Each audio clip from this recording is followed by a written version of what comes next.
I am Carol Martinez.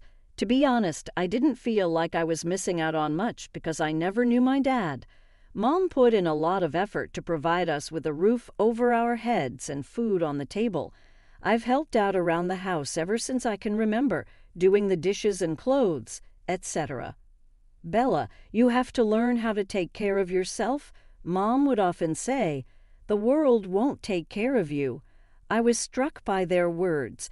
Though small, our apartment felt like home. The background music of my early years was my mother's old sewing machine. To get extra money, she would stay up late sewing garments. Its steady hum used to put me to sleep a lot. What appealed to me? Electronic devices. It all began when numerous PCs were provided to our school. The majority of children utilized them for games, but I was intrigued by their mechanism. I would continue to study and tinker after school. The IT teacher, Mr. Johnson, once saw me attempting to install some software for video editing. With an eyebrow lifted, he said, "What are you up to, Carol?" I froze, fearing for my life. I just wanted to learn how to edit videos. Rather than lose his cool, he grinned. So why didn't you express that? I'll demonstrate a few tips for you. From that point on, Mr. Johnson would teach me the ins and outs of video editing every Tuesday and Thursday after school. I would practice on our ancient, wheezing PC at home. As the time for high school graduation drew near, reality set in. I never thought I would go to college. I stormed into our local TV station, WK, the day following my graduation. When I asked about employment openings, the receptionist looked at me like I was insane and directed me to the HR department. After 3 interviews and 1 practical exam, I was hired as an assistant video editor, which was my first actual job. Although the money wasn't very good, it was a start. I worked nonstop for the following 2 years, doing freelance work on the weekends and working at the station throughout the week. I contributed every spare cash I could to my education fund. Even if it was tiresome, I was adamant. Then everything changed on a rare night out with Lisa and Carlos. We were attending a home party hosted by a friend of a friend. That's how I got to know Ryan Thompson. He lacked the typical good looks, looking more like a nerd with thick-rimmed spectacles and a slanted smile. However, his whole face lit up when he talked about his work in software development. I was curious. Ryan asked for my number as the celebration was coming to an end. After a brief moment of hesitation, I said, "What the hell?" and handed it to him. The following few months passed quickly. When Ryan and I first started dating, it was kind of lovely. Not what I had anticipated, but in a positive manner. Ryan asked me to marry him one evening as we were strolling home from a movie. I concurred. The wedding was elegant despite being small.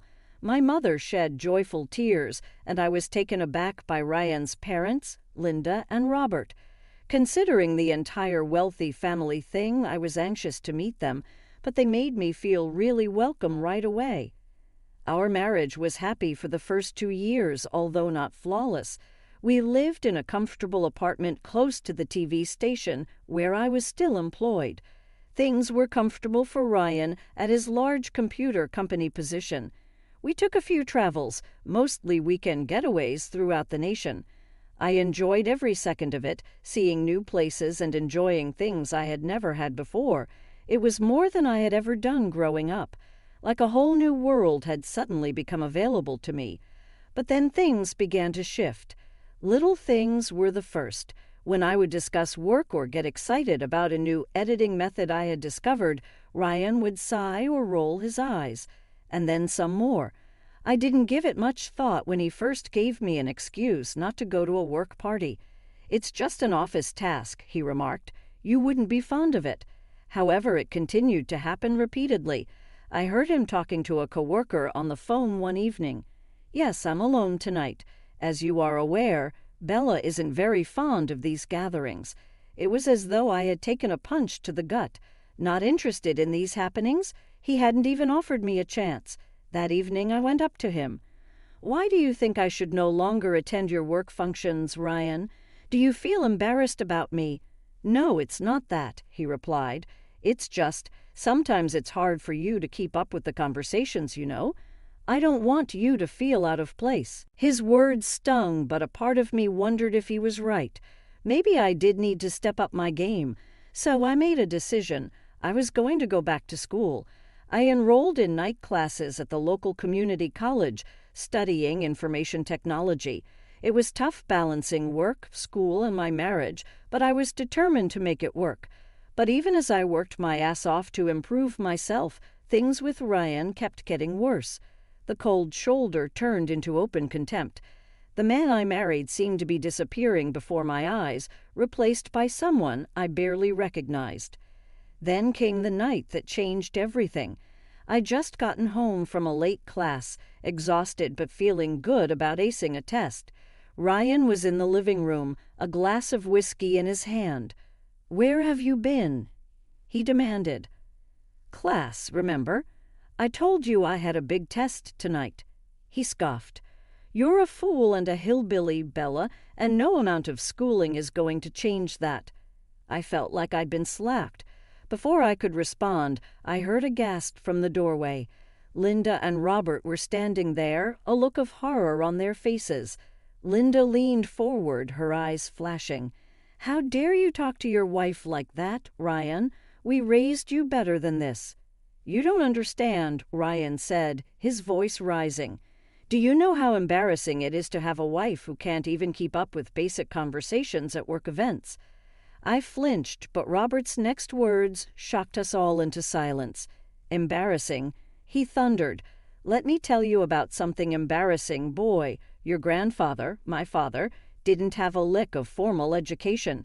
He was born in the poorest part of town and worked his fingers to the bone to give me a better life.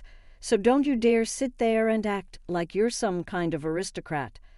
I felt a rush of warmth toward my in-laws, but Ryan's next words froze it in its tracks. "I'll behave how I see fit," he spat. "This is my life, my marriage." After his parents left, Ryan started going away more often. Weekend trips with friends, he'd say, not even bothering to invite me anymore. I threw myself into work and school, taking on extra weekend gigs to fill the lonely hours. Then my mom got sick.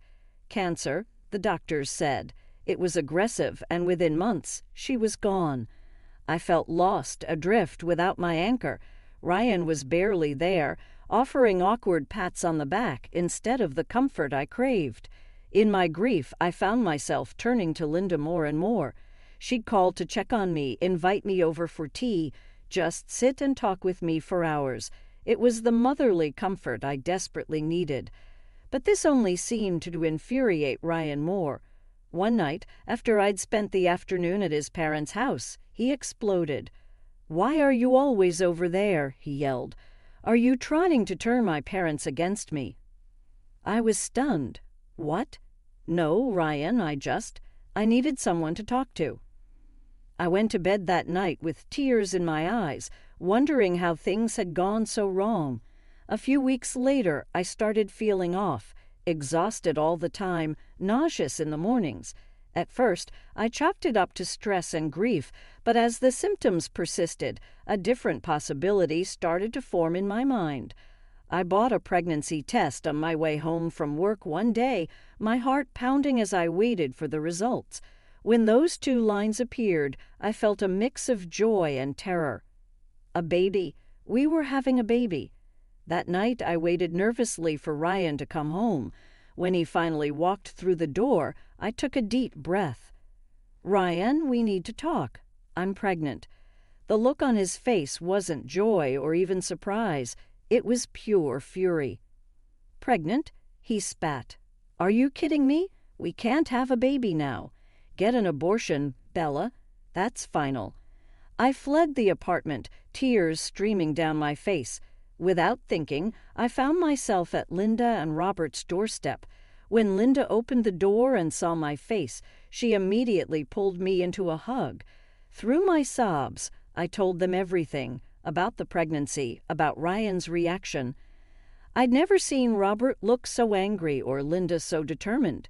"You listen to me, Carol," Linda said, holding my face in her hands. "This is your decision. If you want this baby, we'll support you every step of the way. Ryan be damned."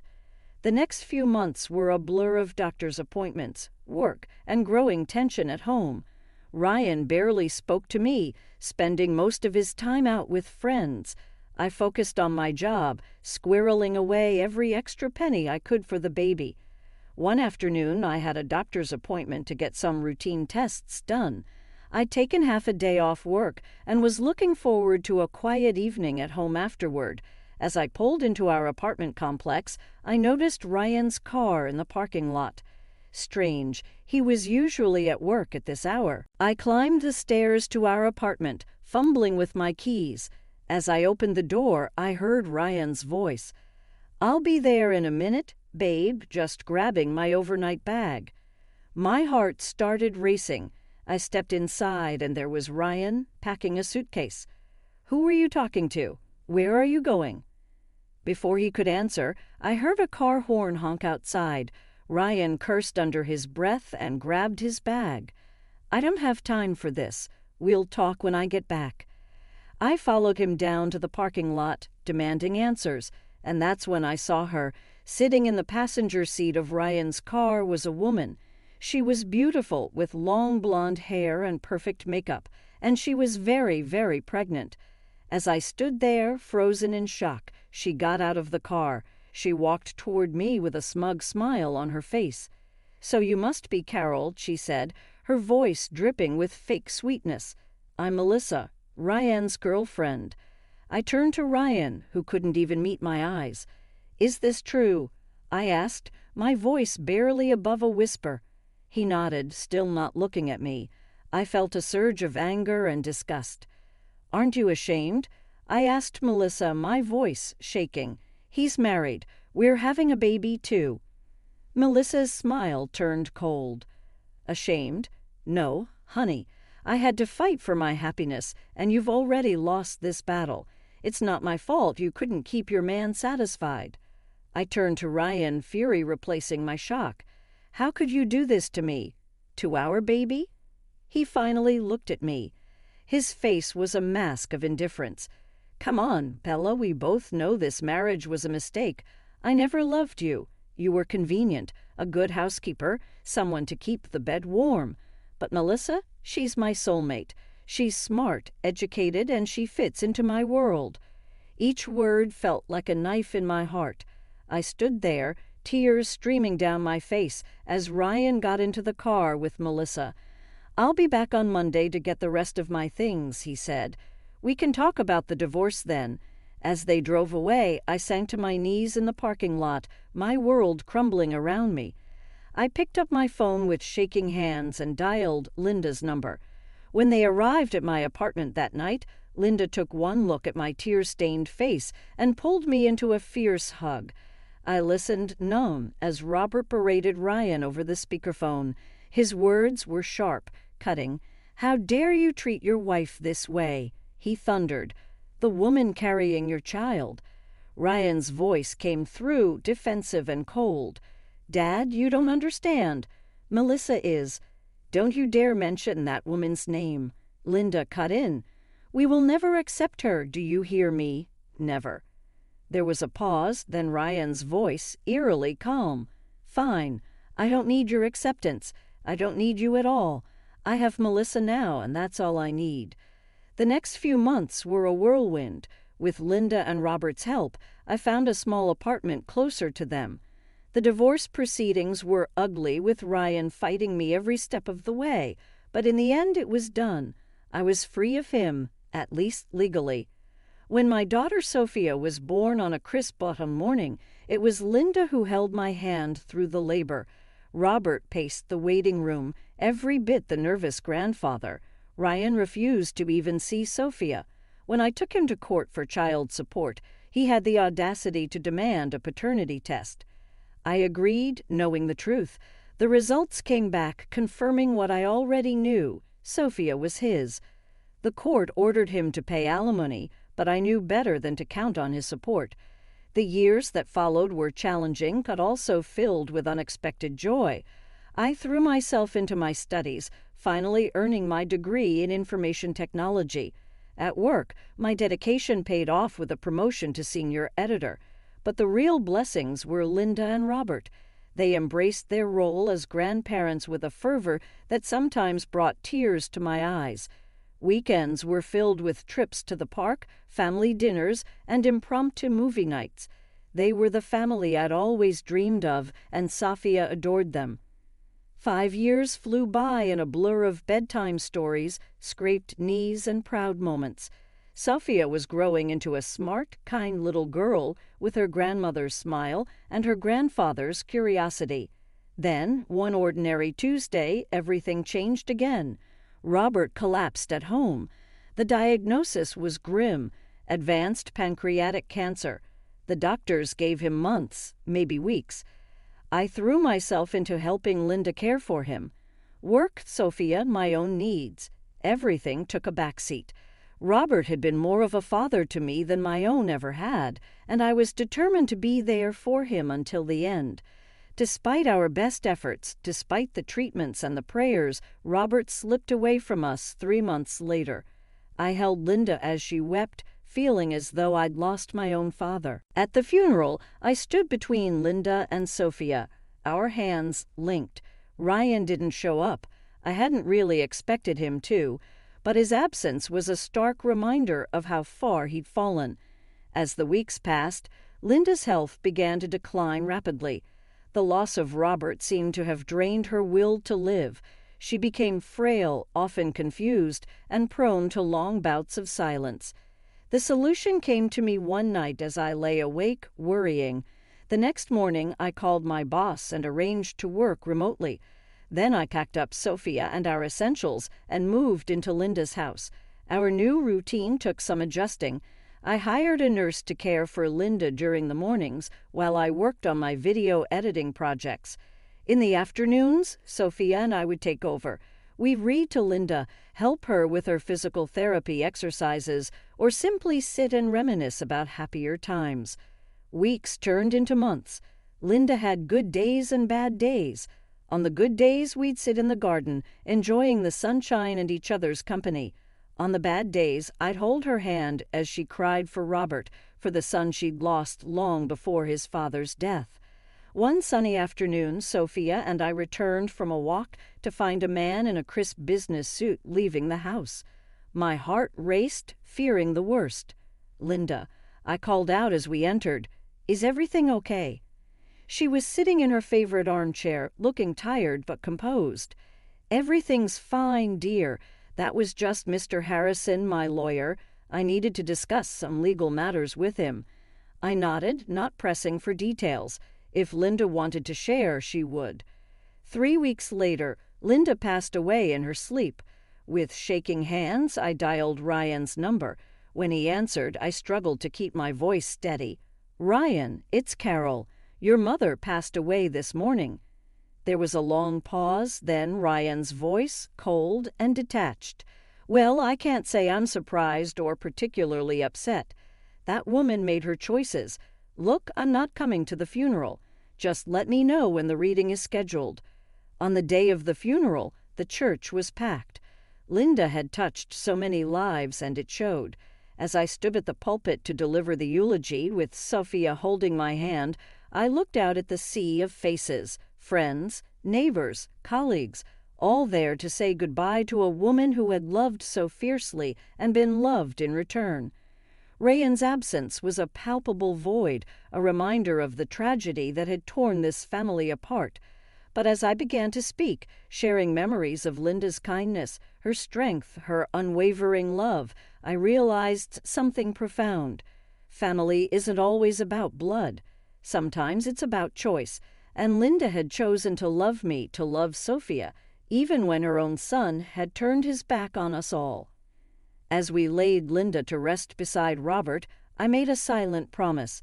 I would honor her memory by living with the same love and grace she had shown me, and I would make sure Sophia grew up knowing the incredible grandparents she had been blessed with, even if their time together had been all too brief. A few days after we laid Linda to rest, I received a call from Mr. Harrison, Linda's lawyer. Mrs. Thompson, it's time to read the will. Can you come to my office tomorrow at 10 o'clock a.m.? I've already contacted Mr. Thompson. He'll be there." The next morning, I arrived at the law office, my stomach in knots. I took a deep breath and walked in. Ryan was there with Melissa, both dressed expensively and wearing matching scowls. Melissa's eyes raked over me, her lip curling in disdain. "Let's begin," Mr. Harrison said, opening a folder. As he read, I watched Ryan's face. At first, he looked bored, then confused, and finally, as realization dawned, furious. "This can't be right," he interrupted. "Read it again." Mr. Harrison sighed. "Mr. Thompson, it's quite clear. Your mother has left all her property, including the house, to Carol Thompson and her daughter, Sophia." Ryan rounded on me. "You," he snarled. "You manipulated my mother, you gold-digging scum. Well, enjoy it while you can. I'm kicking you out of that house today." As they stormed out, Melissa paused at the door. "You might have won this round," she hissed, "but trust me, we're not done." I sat there, shell-shocked, as Mr. Harrison explained the details of the will. It wasn't just the house. Linda had left everything to Sophia and me. Her savings, her investments, everything. "She wanted to ensure you and Sophia would be taken care of," Mr. Harrison said gently. "Linda loved you both very much." Tears welled up in my eyes. Even after she was gone, Linda was still looking out for us. But Ryan was true to his word. The harassment started that very night. Incessant phone calls, threats, promises to destroy me. I changed my number, but it didn't stop. Then came the intimidation. Men would approach us on the street, making vague threats about paying what we owed. Sophia was terrified, clinging to me whenever we left the house. One day I surreptitiously hit a record on my phone when a man was threatening me as usual. I headed immediately to the police station once he left. The inquiry proceeded swiftly. The police had a strong case against Ryan thanks to my recording, my testimony, and the claims of neighbors who had seen the harassment. Ryan's hired goons promptly turned on him when they saw the evidence, proving he had paid them to frighten us. Ryan's expression when the police hit him with handcuffs is one I will never forget. Ultimately, a restraining order against Ryan was given to me. He was not permitted to be in contact with Sophia or me, or to be within 500 feet of us. As I put Sophia into bed that evening, I took a moment to survey the space that had been Linda's. Now it held children's books and plush animals, a symbol of the new life we were creating. With a slumbering mutter, Grandma and Grandpa are watching over us. Sophia clutched the teddy bear Robert had given her for her birthday. "Yes, they are," I kissed her forehead and said in a whisper, "and they'd be so proud of you, my brave girl." Life had a peaceful pace at last. At the TV station, I had just been promoted to deputy editor, and Sophia was excelling academically. Although we felt safe in Linda and Robert's lineage, I was committed to building our own prosperity. One beautiful afternoon, while I was leaving work, a famous figure stepped out from behind a parked car. Melissa, Ryan's wife, was not the sophisticated person I remembered. Her hair was disheveled and her eyes were ringed with red. "Carol, please," she said in a weak voice. "I need your help." I braced myself, ready for another fight, but I had no idea what she was going to say next. "Our youngster has a medical condition. He needs surgery. Please, we only need half of the inheritance. You really don't need everything, do you?" There was an odd sensation. "What's wrong with him?" I asked cautiously. Melissa glanced around briskly. "What's at stake is his heart, but not his kidneys, the doctors declare." She found it difficult to defend herself, and I remembered her haughty smile when she announced that we had won at our first meeting. I felt a cold clarity come over me. "You know, Melissa," I said sarcastically, "you seem to have given up on this fight. I was once told I had to fight for my happiness." Her face dropped to reveal rage instead of the mask of desperation. "You scum," she spat out. "Those funds are ours. It should have belonged to us."